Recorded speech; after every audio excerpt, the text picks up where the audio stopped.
Hey, what's going on here?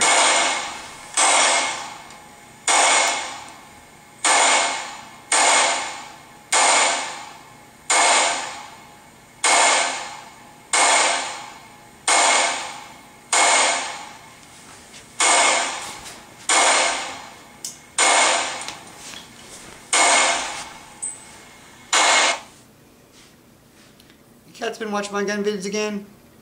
Told you about that. Yes, this is my new tactical light for my Glock 19.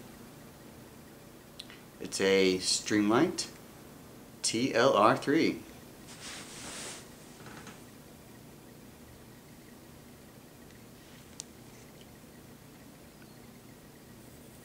Alright. To put it on the weapon, you screw it on the rail. Right there. It has 3 settings. It has constant on, off, and momentary.